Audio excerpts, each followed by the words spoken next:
अस्सलाम वालेकुम। आज मैं बना रही हूँ आलू के हरे भरे कटलस। चले रेसिपी स्टार्ट करते हैं। आलू मैंने बॉईल कर लिए थे, अब मैं इस तरह इसको मैश कर रही हूँ। आलू मैश हो गए हैं। अब मैंने प्याज, धनिया और हरी मिर्चें, अब मैं धनिया इसमें ज़्यादा डालूँगी क्योंकि ये है ही हरे भरे कबाब हैं। इसको मैं मिक्स करूँगी अच्छी तरह ताकि अगर कोई थोड़ा बहुत मोटा रह गया वो भी मैश हो जाए।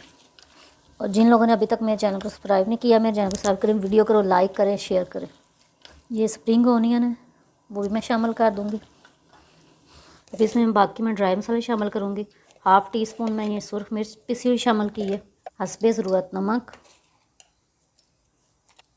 थोड़ी सी हल्दी कलर के लिए। ये मिक्स भुना हुआ मसाला है जिसमें सूखा धनिया, ज़ीरा, काली मिर्च और कुटी हुई मिर्चें। इसको मैंने भून लिया था, इसका बड़ा मज़े का टेस्ट आएगा। हाफ़ टी स्पून मैं पिसा हुआ अलहदा से धनिया शामिल करूँगी, ज़ीरा पाउडर हाफ़ टी स्पून और काली मिर्च हाफ़ टी स्पून। इन तमाम चीज़ों को मैं मिक्स करूँगी। आप मसाला अपनी मर्ज़ी से कम या ज़्यादा कर सकते हैं, लेकिन ये बहुत ही मज़े के और चटपटे हरे भरे मसालेदार कबाब तैयार होंगे। इस तरह मैंने ओवल शेप में बना लिए हैं। अब अपनी मर्ज़ी से शेप को बना सकते हैं। अब मैं तमाम बना लूँगी, फिर इनको मैं फ्राई करूँगी। अब मैंने फ्राई पैन में ऑयल शामिल कर दिया। अब मैं अंडे में डिप करूँगी और इस तरह फ्राई करूँगी। बहुत ही मज़े के क्रिस्पी बनेंगे।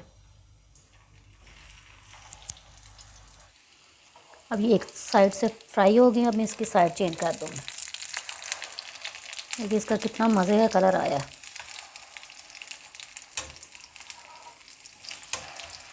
मज़ेदार हरे भरे आलू के कटलस तैयार हैं। उम्मीद है आपको पसंद आएंगे।